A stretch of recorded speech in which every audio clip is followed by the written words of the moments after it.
여러분 안녕하십니까? 일본에서 중요한 선거가 있었습니다. 이재명 대통령은 다카이치 사다의 일본 총리의 중의원 선거 승리를 축하했는데요. 셔틀 외교로 한국 답방을 기대한다는 뜻도 전했습니다. 앞으로의 한일 관계와 주요 정책 현안, 이종훈 시사평론가와 함께 이야기 나눠보겠습니다. 평론가님 어서 오십시오. 네, 안녕하세요. 네, 일본 총선에서 다카이치 총리가 이끄는 자민당이 엄청난 대승을 거뒀습니다. 네. 이재명 대통령도 축하 인사를 전했는데 어떻게 보셨습니까? 네, 이재명 대통령 사실은 다카이치 총리하고 관계가 과연 좋을지 초기엔 좀 우려도 좀 적지 않아 있었죠. 예.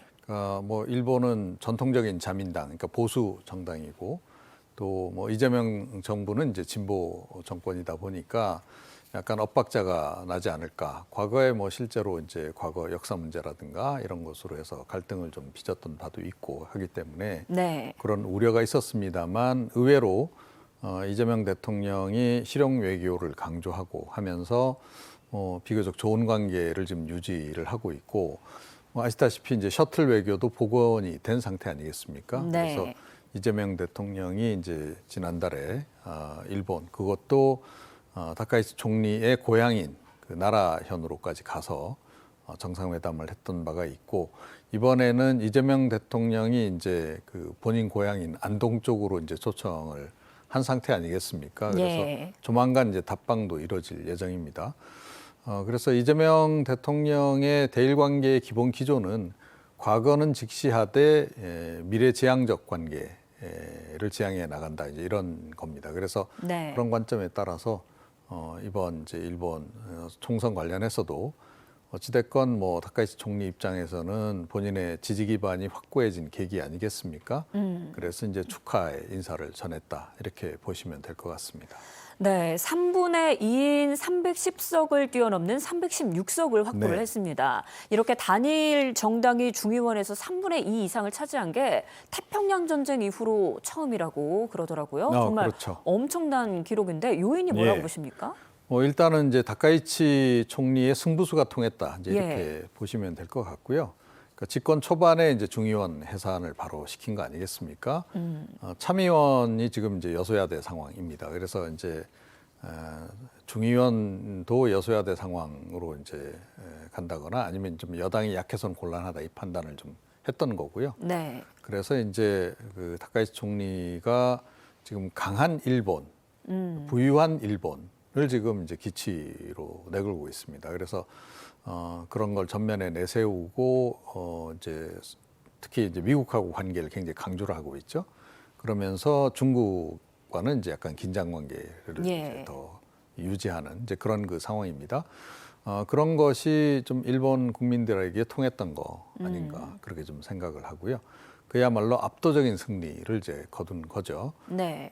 이게 이제 개헌까지 가능한 그런 선입니다. 조금 예. 전에 말씀하셨듯이 이제 310석이면 개헌이 가능한데 316석까지 이제 확보를 한 상태고 네. 독자적으로 자민당 혼자서 이제 이렇게 한 게 전후 이제 처음이라는 얘기인 거고요.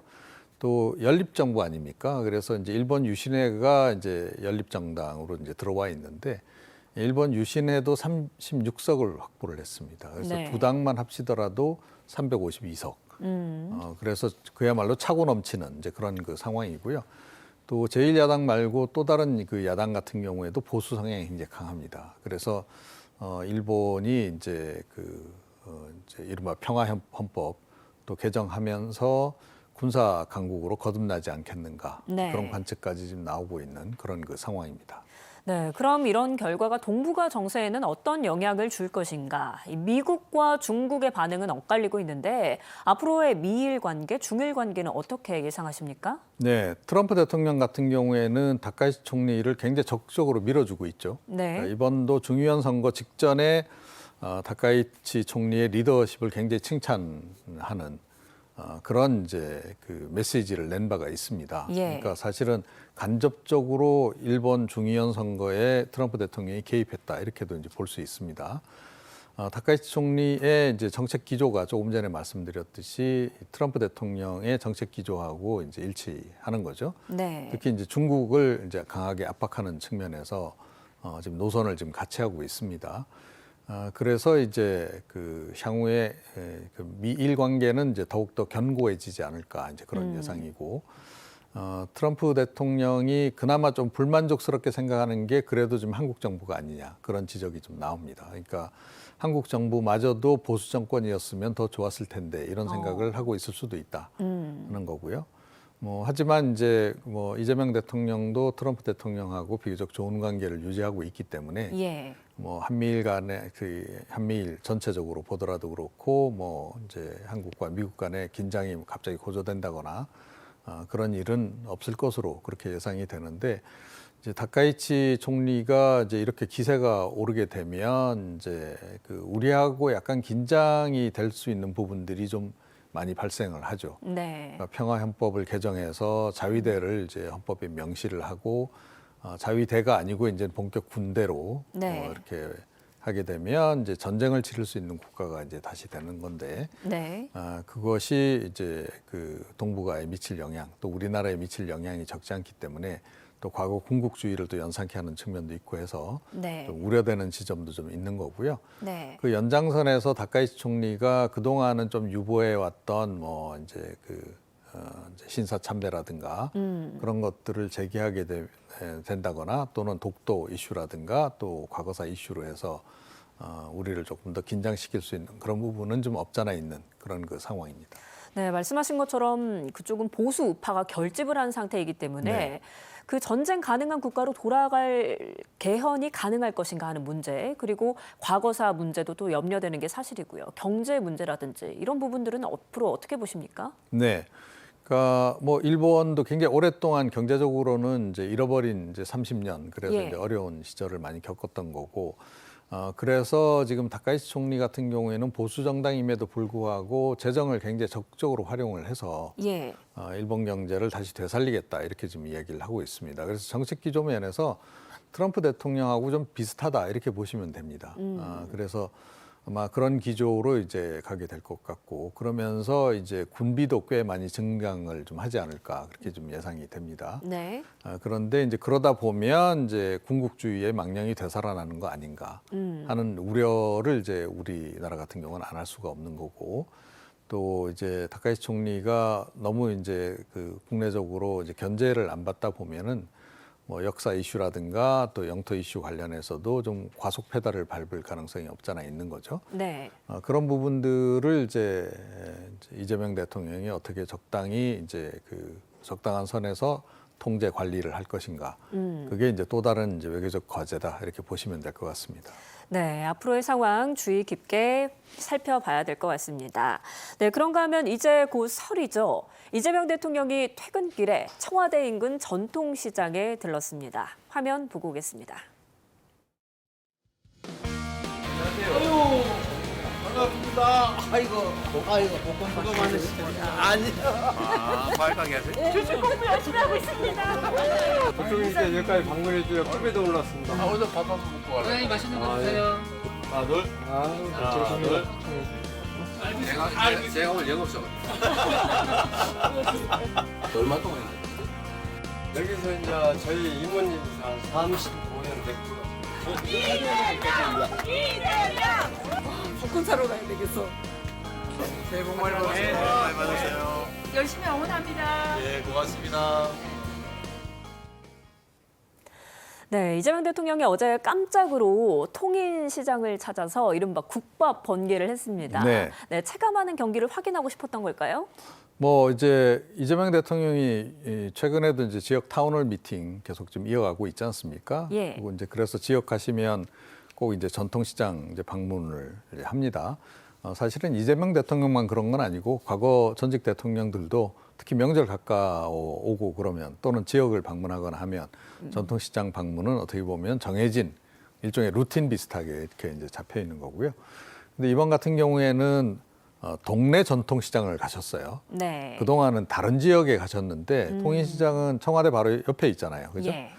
그래서 이제 지역 주민 자격으로 아마 가신 거 아닌가 그렇게 생각이 들고 거기서 이제 소머리 국밥 드셨다 그래요. 네. 그런데 사실은 통인시장은 도시락 세트가 유명한데 예, 그 소머리 국밥을 드셨네요. 어찌됐건 전통시장에 가면 아무래도 이제 체감 경기가 느껴지지 않습니까? 그렇죠. 민생이 어떻게 돌아가는지 하는 부분을 이제 이렇게 피부로 느낄 수 있는 그런 거이기 때문에 직접 가신 것 같고 또 발언도 그런 발언 하셨습니다. 그래서 역시 여전히 좀 민생 경제가 좀 어려운데 대통령이 좀 적극적으로 챙기는 그런 모습을 좀 보이고 있다 이렇게 보시면 될 것 같습니다. 네, 시장을 찾은 체감하는 변화를 강조한 이재명 대통령의 모습 살펴봤고요.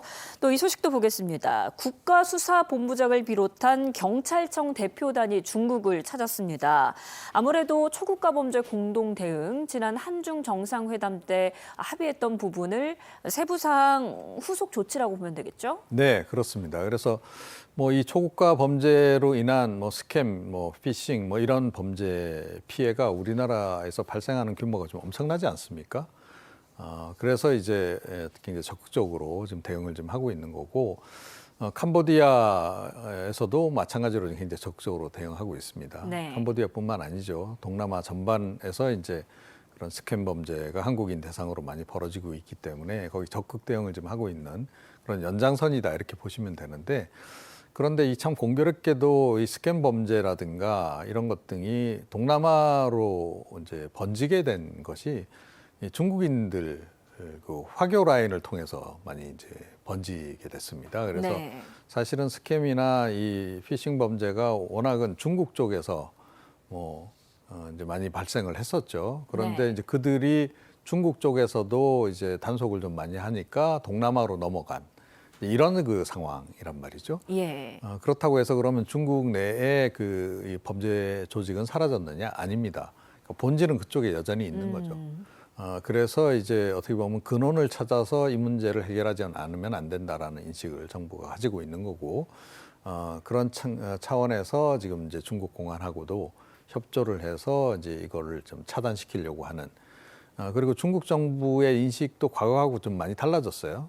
초기에는 좀 미온적이었는데 네. 최근에는 워낙 이제 피해 국가들이 많이 발생하다 보니까 외교적으로도 좀 문제가 많이 되고 있습니다. 그래서 중국 공안도 좀 더 과거에 비해서는 적극적으로 대응을 하고 있기 때문에 공조 체제를 이번 기회에 좀 더 강화하겠다.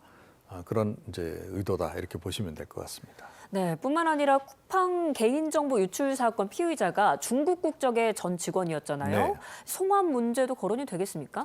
뭐 그 문제도 논의를 할 것으로는 일단 알려지고는 있습니다. 네. 그러니까 중국하고 한국 사이에 범죄인 인도 협정이 체결되긴 했어요. 예. 그런데 실행은 지금 잘 안 되고 있는 그런 그 상황입니다. 네. 그래서 이제 이번이 어떻게 보면 이제 대표적인 일종의 이제 전례가 되지 않을까 싶긴 한데, 우리 정부는 이제 쿠팡의 이 피해가 워낙 이제 전 국민을 대상으로 해서 좀 크지 않습니까? 네. 그렇기도 하고 또 그 유사 범죄들이 계속 중국인들에 의해서 지금 발생하고 있단 말이에요. 예. KT 뭐 부분적이지만 KT 기지국 해킹 같은 경우에도 중국인이었습니다. 그래서 이런 해킹 관련해서 이 중국 쪽에 이제 중국인 관계된 그런 사건이 많고, 또 이제 또 중국인만 관계된 게 아니고 이제 북한 출신들도 나와서 중국 쪽에 나와서 지금 해킹 조직들이 많이 활동을 하고 있단 말이에요. 자, 그런 부분들도 좀 원초적으로 좀 차단해야 될 필요성도 있다 이렇게 이제 보는 거고, 특히 이제 쿠팡 사례는 워낙 이제 전 국민적 피해를 발생시킨 사건이기 때문에 사안의 중대성 때문에라도 이제 범죄자를 국내로 반드시 송환해서 처벌을 해야 되겠다. 그런 의지를 정부가 지금 가지고 있는 것으로 그렇게 보입니다. 네, 수사 상황 계속 지켜보도록 하고요. 이 소식도 살펴보죠. 청와대가 AI 정책을 주제로 시민들과 토론을 벌였습니다. 의견을 수렴하라라는 대통령의 지시가 있었다고요? 네, 뭐 하정우 수석이 워낙 잘하니까 이제 대통령이 이런 건 아주 직접 그냥 맡기는 것 같아요. 네. 그래서 뭐 하정우 수석이 이제 나서서 직접 지금 이제 시민사회에 이제 의견을 수렴하는 그런 이제 그 절차를 밟은 건데요. 네. 지금 AI나 이제 뭐 로봇이라든가 이런 것들이 이제 굉장히 빠른 속도로 지금 이제 여러 사회 여러 각계에서 좀 활용이 되고 있는데, 그것에 따른 이제 우려되는 지점들이 꽤 있습니다. 그럼에도 불구하고 그 지점들에 대해서는 별로 이렇게 정부가 좀 관심을 갖지 않는 거 아닌가 예. 그런 우려를 시민사회 쪽에서 이제 가지고 있는 겁니다. 특히 뭐 얼마 전에 이제 현대차 노조가 뭐 그 로봇 아틀라스 예. 노동 현장 투입 뭐 단 한 대도 뭐 노조하고 합의 없이는 좀 불가능하다 뭐 이렇게 좀 선언해서 논란이 좀 되기도 했고 하긴 한데 노동계 쪽에 당장 이제 그런 우려가 좀 있는 거고요. 네. 노동계뿐만 아니고 지금 뭐 이제 일단 첫 반응은 제조업 쪽에서 나오긴 했는데 사실은 우리나라는 전체적으로 보면 그 제조업보다는 그 서비스업 종사자가 훨씬 많습니다. 그러니까 여러 이제 식당이나 이런 쪽에서 일하시는 분들이 굉장히 많은 거죠. 이제 그런데 그쪽에도 요즘에 뭐 키오스크가 도입되고 뭐 이렇게 그 로봇이 도입되고 좀 그러지 않습니까? 네. 그러면서 이제 인력을 덜 활용하게 되는 그러니까 그쪽에서도 실직이 꽤 많이 발생하고 있는 이런 네. 그 상황이에요. 그래서 이런 이제 것들이 이제는 이제 사회적인 문제를 유발할 수 있기 때문에 이 문제를 좀 해결해야 된다는 게 이제 시민사회의 생각인 거고. 반면에 이제 정부의 정책은 너무 과도하게 이런 산업을 육성하는 쪽에 좀 초점이 맞춰진 거 아닌가. 뭐 이재명 대통령이 뭐 AI 기본사회 뭐 지난 대선 기간에 공약도 했고 또 뭐 천조 규모로 이제 그 국민펀드 조성해서 AI 키우겠다라고 얘기를 했고 그러지 않습니까? 네. 그래서 너무 산업 위주로 지금 가는 것이 오히려 지금 이제 이 시민사회 또 국민 전반에게는 여러 가지 악영향을 미칠 수 있는 부분도 있는데 그 부분이 충분히 검토가 안 된 상태에서 지금 넘어가는 거 아닌가 하는 예. 우려가 좀 있어서 그런 부분에서 이제 그 일단은 의견 수렴을 좀 한 것으로 그렇게 좀 생각이 들고요. 네. 이게 향후에는 이제 뭐 기본소득이라든가 이런 거하고 다 연결이 좀 되는 문제긴 한데 지금 이제 뭐 로봇이나 AI가 도입 확대되면서 일자리를 잃게 되면 그분들 당장 생계도 좀 우려가 되기도 하지만 그렇죠. 그 생계 우려뿐만 아니고 결국은 이제 소비자들의 소비 여력이 좀 사라지는 그런 이제 효과를 낳게 됩니다. 그래서 미국 쪽의 그 AI 관련 업계 관계자들 중에서도 이제 기본소득을 그래서 줘야 된다는 주장을 하고도 있습니다. 네. 빌 게이츠 회장 같은 경우에도 시장을 유지하기 위해서라도 기본소득은 줘야 된다 이런 주장을 좀 하고 있기도 하죠. 그래서 이런 것 전반의 논의를 좀 더 이제 해야 될 그런 시점이다 이런 판단이 좀 작용을 한 게 아닌가 그렇게 생각을 합니다. 네, AI 시대에 정말 많은 변화들이 생길 텐데 앞으로 다양한 문제들을 어떻게 소통하고 풀어가는가 주목을 해봐야 될 것 같습니다. 코스피 이야기도 좀 해보겠습니다. 코스피 그야말로 파죽지세입니다. 5천선에는 이제 안착을 한 것 같고 이제 증권가 쪽에서 7,000피 이야기도 나오더라고요. 어떻게 보십니까? 네, 그렇습니다. 그래서 뭐 국내뿐만 아니고 해외에서조차도 이제 그런 이제 전망이 나오고 있기 때문에 이게 점차 현실이 되는 게 아닌가 그런 생각을 좀 하게 되는데요. 이게 뭐 이재명 대통령이 지난 대선 때 뭐 코스피 5천 공략해서 됐다라고 생각하고 뭐 야권 쪽에서 비판도 많이 하는데 사실은 이재명 대통령도 물론 이제 증시 쪽에 이제 관심을 많이 갖고 이제 부동산 쪽에 있는 자금을 이런 산업계 쪽으로 옮기기 위해서 증시 활성화 정책을 편 건 맞는데 네. 사실은 지금 현재의 그 코스피 5천 또 그 이상을 향해서 지금 계속 올라가는 가장 결정적인 이유는 반도체 특수입니다. 그래서 사실은 지금 코스피 내에서도 모든 종목이 다 오르는 게 아니고 반도체 종목 중심으로 해서 실제로 좀 수익을 많이 내고 있는 기업들 위주로 지금 올라오고 있는 상태거든요. 네. 그리고 그 큰 이제 축은 역시 이제 삼성전자와 SK 하이닉스 그 두 회사 쪽으로 이제 투자가 몰리면서 지금 계속 이제 코스피가 상승하는 이제 그런 기조를 보이고 있는 건데 예. 그런데 이제 그 꼼꼼히 이제 이 증시 분석가들이 살펴보니까 삼성전자도 그렇고 SK 하이닉스도 그렇고 이제 실제 수익 대비해서는 기업이 여전히 저평가돼 있다는 거거든요. 그래서 그동안은 이제 국내에서만 이제 그런 것 이야기들이 나왔었는데 이제는 삼성전자나 SK 하이닉스의 전 세계인들이 전 세계 투자자들이 관심을 이제 갖는 단계가 이제 됐거든요. 예. 그러다 보니까 그 사람들이 보기에도 너무 저평가돼 있다 이런 겁니다. 그래서 지금 계속 이제 외국인들도 이제 이 두 주식을 사면서 지금 끌어올려지고 있는 과정이다. 얼마 전에 삼성전자 뭐 천조 시대 시총 천조 시대가 열리기도 했는데 지금 전 세계적으로 시총 1위가 지금 애플이거든요. 네. 그런데 조만간 삼성전자의 그 매출 규모나 그 이익 규모가 애플을 능가할 거다라는 얘기가 나옵니다. 네. 그러면 전 세계 시총 1위가 되는 것도 그렇게 그 머지않은 미래에 일어날 수 있는 일이다라고 그래요. 전제한다면 그런 전제에서 보면 여전히 코스피 5천도 좀 부족하다. 이렇게 지금 보고 있는 겁니다. 네. 네, 꿈의 5,000피를 넘어 7,000피까지 전망해 주셨는데요. 과연 가능할지 지켜보도록 하겠습니다. 지금까지 이종우 시사평론가와 함께했습니다. 고맙습니다. 네.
화요일인 오늘 우산이 필요하겠습니다. 아침에 전남과 제주를 시작으로 오후에는 전국으로 비나 눈이 확대되겠는데요.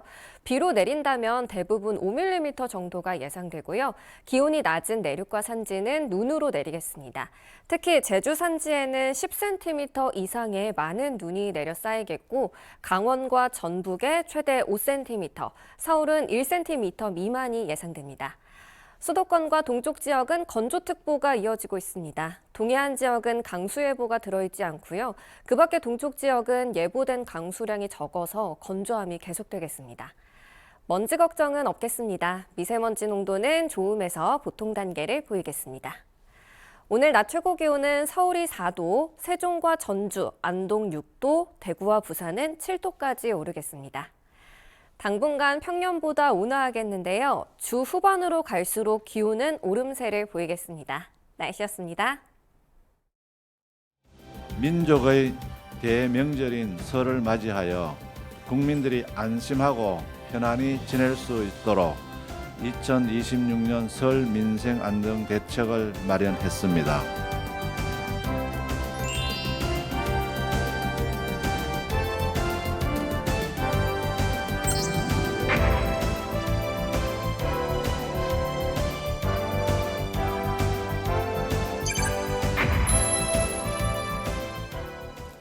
민족 최대의 명절 설이 다가오고 있지만 장바구니 물가 걱정에 마음이 무거우신 분들이 많을 텐데요. 이에 정부가 성수품 물가 지원책은 물론이고 서민들의 생활비 부담을 덜어주기 위한 2026년 설 민생 안정 대책을 발표했습니다. 어떤 지원책들이 마련됐는지 최상미 이화여대 경영학부 교수와 함께 이야기 나눠봅니다. 교수님 어서 오십시오. 안녕하십니까. 얼마 전 열린 민생경제관계 장관회의에서 구윤철 부총리가 장바구니 물가 안정을 위한 지원책들을 발표했습니다. 관련 내용 먼저 듣고 이야기 시작하겠습니다. 정부가 가용할 수 있는 수단을 총동원하여 장바구니 물가를 안정시키겠습니다. 사과와 배, 돼지고기 등 16대 제수상에 오르는 성수 품목을 역대 최대인 27만 톤 공급하겠습니다.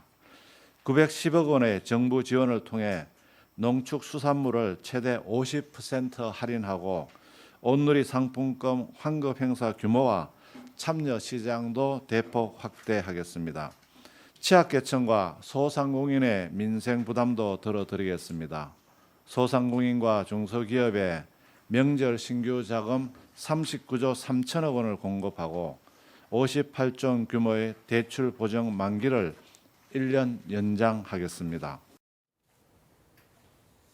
네, 역대 최대의 공급 그리고 할인 대책이 나왔습니다. 요즘 장보기 무섭다 이런 분들 많은데 지금 물가 상황이 어떻습니까?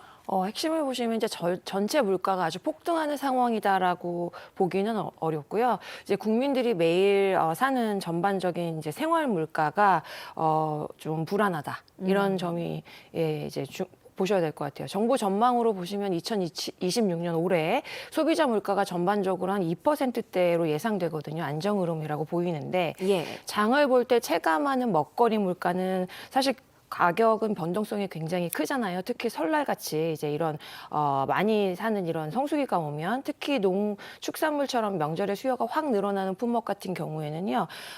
설 성수품에 대한 수요가 겹치게 되니까 이때 소비자의 체감 부담이 매우 커질 수밖에 없어서 또 여기에 최근에 뭐 지정학적 리스크나 여러 가지 기상 여건 같은 변수까지 만약에 더해지게 된다면은 명절 전에 이런 그 가격이 튀지 않게 잘 조정을 하겠다. 대응하겠다 이런 성격으로 보면 될 것 같습니다. 네, 실제 체감하는 부담을 낮춰주겠다라는 것이 핵심인데 아무래도 설을 앞두고 있는 만큼 이 성수품 가격 안정도 중요할 것 같습니다. 구체적으로 어떤 품목들이 얼마나 풀리게 되는 건가요? 여기 이제 그래프 마련됐을 텐데요. 실제 보시면 이제 16대 성수품은 크게 4가지로 보실 수 있거든요. 농산물하고 축산물, 임산물, 수산물 이렇게 4가지입니다. 특히 이제 농산물 부분에 있어서 배추나 무, 사과, 배 같은 이런 이제 걸로 구성이 돼 있고요. 축산물은 소, 돼지, 닭, 계란, 그다음에 임산물은 밤, 대추, 수산물은 명태, 오징어, 갈치, 참조기, 고등어, 마른 멸치 이게 품목 대상인데요. 공급 구묘 측면에서 보시면은 설 전에 3주, 그러니까 뭐 1월 26일부터 시작되겠죠. 3주 동안 총 27만 톤을 풀겠다라는 게 이제 핵심입니다. 그러니까 평소랑 비교를 하면 약 1.5배 정도 높이는 수준이고요. 명절 수요가 몰리는 기간에는 공급을 미리 앞당겨가지고 가격 급등을 막는 방식을 사용하겠다라는 내용입니다. 특히 눈에 띄는 게 뭐냐면 집중 공급인데요. 예를 들어서 사과는 26,500만 톤을 공급하겠다고 이제 얘기를 했습니다. 이게 평소와 비교하면 7배 정도 많은 수준입니다. 배는 14,000만 톤, 평상시랑 비교하면 4배 정도 많은 수준이고요. 명절 수요가 큰 품목에 대해서 강하게 이제 밀어주는 정책을 쓰겠다. 그다음에 배추랑 무 같은 경우도 정부 비축이나 그다음에 계약 재배 물량을 적극 활용해서 공급을 늘려서 수급을 안정시키겠다는 계획이라고 보시면 될 것 같습니다. 네, 공급 확대만큼이나 당장 이 가격이 저렴해지는 것도 중요하지 않습니까? 할인 혜택도 정말 역대급이라고 하는데 시장이나 마트에서 그럼 얼마나 내가 저렴하게 살 수 있게 되는 겁니까? 이번 대책의 체감 포인트가 바로 여기라고 보시면 될 것 같은데요. 그 농수산물, 축산물 할인 지원 예산이 약 910억 원 정도 규모로 잡혀 있다고 합니다. 그래서 소비자가 현장에서 느끼는 할인 폭은 최대 50%까지 싸게 살 수 있다라는 이제 발표를 했습니다. 그래서 구체적으로 보시면 크게 두 축인데요.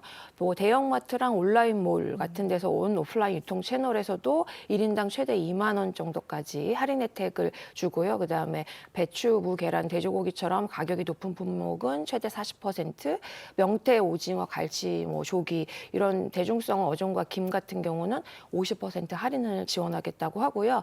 전통시장에 있어서도 온누리 상품권을 현장 지급 하고 현장 환급한다 해가지고 참여 시장을 대폭 이제 늘리도록 할 것 같고요. 그 다음에 환급 부스도 부처별로 따로 운영하던 거를 통합 운영하고 모바일 대기 방식도 도입해서 불편도 줄여주겠다.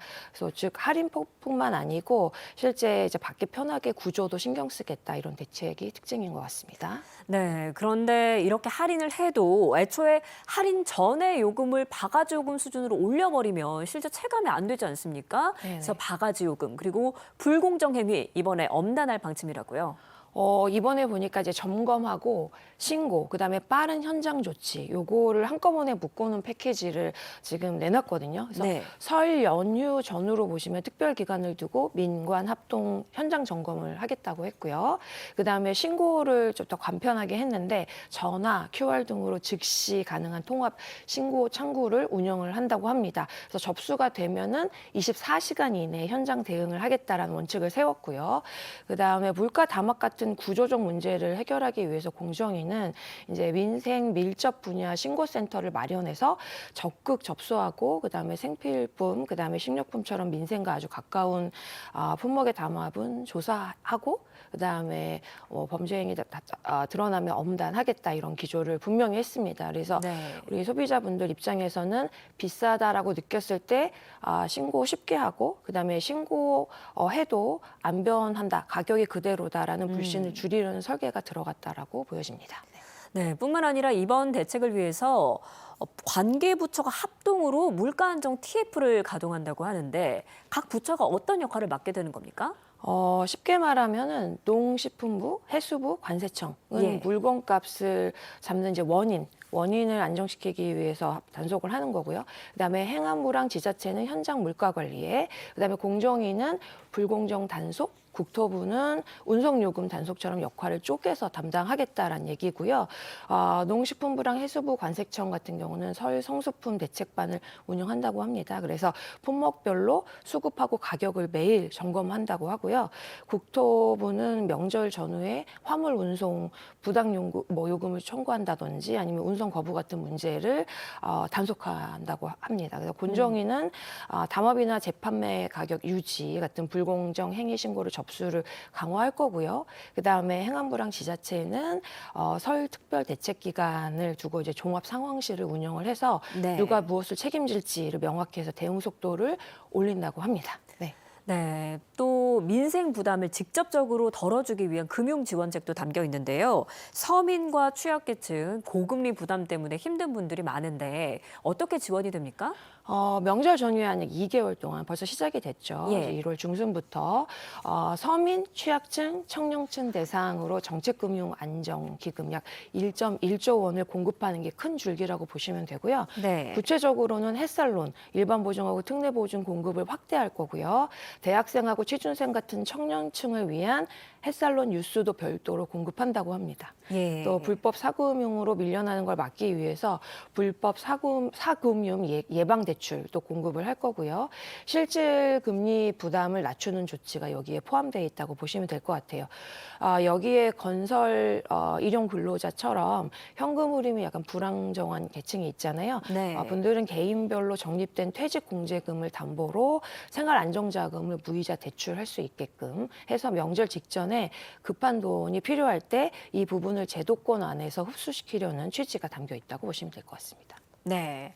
명절 앞두고 돈 쓸 곳도 많지 않습니까? 쓸 돈은 많은데 들어오는 돈이 없으면 또 그것만큼 애타는 게 없는데 임금 체불 방지에 대한 구체적인 대책도 나왔다고요? 그렇죠. 이번 대책을 보시면은 명절을 앞둔 가게의 현금 흐름을 어느 정도 이제 일정하게 유지시켜주겠다라는 데 초점을 맞추고 있는데요. 예. 임금 체불이 이제 문제인데 이 임금 체불이 밀린 이제 그 체불 경험하고 있는 이제 인들에서는 청산을 돕기 위해서 체불 청산 지원 융자 금리를 한시에 이제 인하한다. 그래서 네. 돈을 못 받아서 이걸 대출을 받아서 생계를 해결할 경우에는 금리를 인하해 준다라고 보시면 될 것 같고요. 고액으로 체불이 이제 된 사업장 같은 경우에는 이제 설 전에 집중 지도를 해서 임금 체불에 대해서 특별 근로 감독도 실시할 예정이고요. 네. 이제 체불이 이미 된 이제 분들에게는 국가가 업주 대신에 사업주 대신에 체불 임금을 지급하는 대지급금 처리 기관을 단축해가지고요. 명절 전에 좀 받을 수 있도록 공백이 생기지 않도록 속도를 높일 거고요. 그 다음에 근로나 자녀 장려금은 기한 후에 신청분 중 일부를 법정 기한보다 좀 앞당겨서 네. 설 전에 조기 지급하는 내용도 포함되어 있습니다. 네. 네.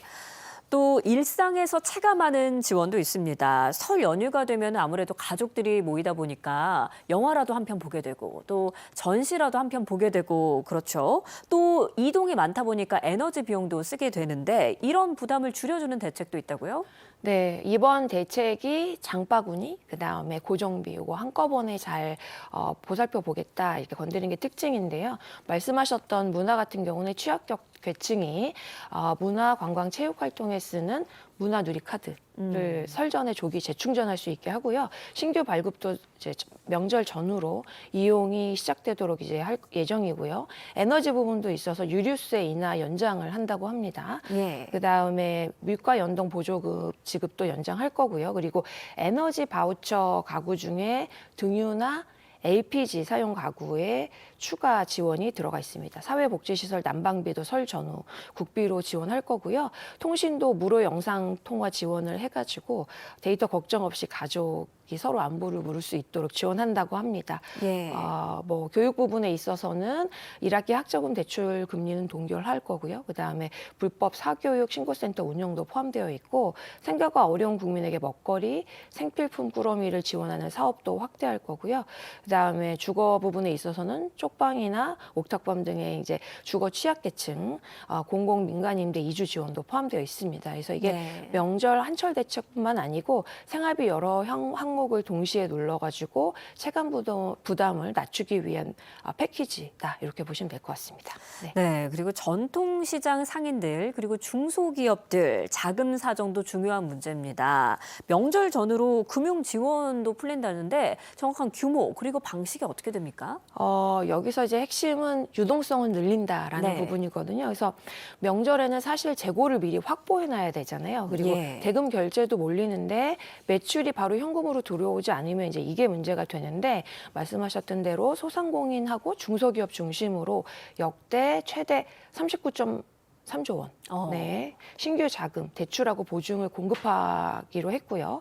동시에 기존 대출 보증도 만기 연장으로 숨통을 틔워주겠다는 구조가 핵심입니다. 그래서 네. 전통시장 상인에 있어서도 이제 성수품 구매 대금을 저금리로 지원을 하는 내용이 있고요.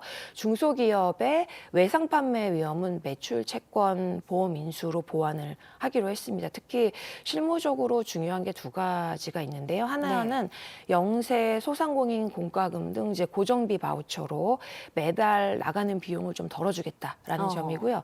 다른 하나는 7% 이상을 이제 하는 고금리 대출을 4.5% 저금리로 대환하도록 집중적으로 홍보, 연계한다는 점이라고 보시면 될 것 같습니다.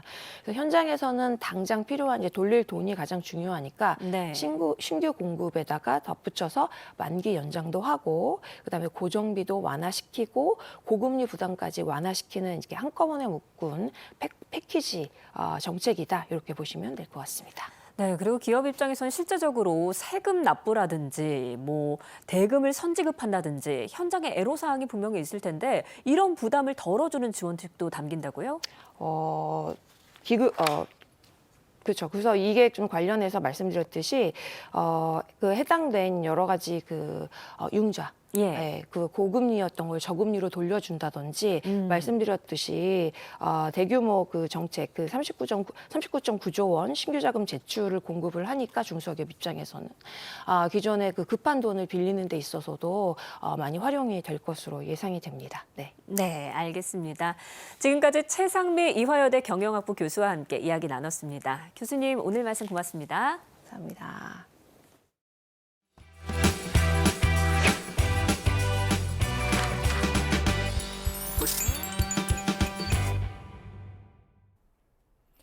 언론 속 정책에 대한 오해부터 생활 속 궁금한 정책까지 짚어보는 정책 바로 보기입니다. 모두의 창업 프로젝트가 일회성 이벤트에 그치는 것 아니냐는 우려가 제기됐습니다. 사실 확인해 보고요. 설을 맞아 농축산물을 할인받아 살 수 있는 방법 살펴봅니다. 최근 언론 보도에서 한심한 K-스타트업 지원책이란 제목으로 일회성 이벤트로 초기 창업자들에게 지원금을 뿌리는 식의 정책을 정부가 추가 재원까지 마련해 답습한다는 내용이 있었습니다. 이에 대해 중소벤처기업부는 모두의 창업 프로젝트는 창업 인재를 엄선해 체계적으로 육성하겠다는 입장을 밝혔는데요. 지난번에 소개해드렸듯이 모두의 창업 프로젝트는 창업 정책의 패러다임을 국가가 창업 인재에 투자하는 방식으로 전환한 첫 프로젝트입니다. 도전, 멘토링, 경연이 결합된 창업 인재 육성 플랫폼인데요. 창업을 청년들이 취업과 같이 자연스럽게 고민할 수 있는 미래의 선택지로 만들고 창업이 일상이 되는 창업 중심 사회를 실현하겠다는 건데요. 만약 그 과정에서 실패하더라도 국가가 도전과 실패의 비용을 과감히 지원하고 그 경험을 창업가 경력으로 축적함으로써 실패가 성공의 자산으로 이어질 수 있도록 재도전 생태계도 함께 조성해 나간다는 방침입니다. 창업 오디션은 단순한 이벤트를 넘어서 잠재력 있는 혁신 창업가를 선별하는 검증 플랫폼의 기능을 하게 되는데요. 창업과 유형에 맞는 성장 프로그램을 제공하고요. 아울러 6대 전략산업, 12대 신산업 기술에 도전하는 딥테크 스타트업도 집중적으로 육성해서 이들의 딥테크 기술력을 실증할 수 있는 기회도 제공한다는 계획입니다. 설을 맞아 전통시장 환급 행사가 진행됩니다. 행사 기간은 2월 10일부터 2월 14일까지고요. 이 행사는 전통시장이라면 어디서나 되는 방식이 아니라 참여시장과 참여점포에서 국내산 신선 농축산물을 구매했을 때 환급을 받을 수 있는 구조입니다. 따라서 구매 전 먼저 반드시 점포의 환급 행사 참여 점포 여부를 확인해야 하고요. 결제한 후에는 점포에서 판매 정보를 등록했는지 확인해야 합니다. 구매한 영수증과 본인 확인 수단으로 휴대전화를 지참해서 시장 내 환급소를 방문하면 되는데요. 환급소는 운영시간 안에 방문해서 상품권을 수령하시면 됩니다. 행사 기간 내에 34,000원 이상 구매 시 온누리 상품권 10,000원을 환급받고요. 67,000원 이상 구매 시 온누리 상품권 20,000원을 환급해 줍니다. 행사에 참여하기 어려운 항목들은 미리 확인하셔서 환급을 잘 받으시기 바랍니다. 네, 지금까지 정확하고 올바른 정책 정보 전해드렸습니다.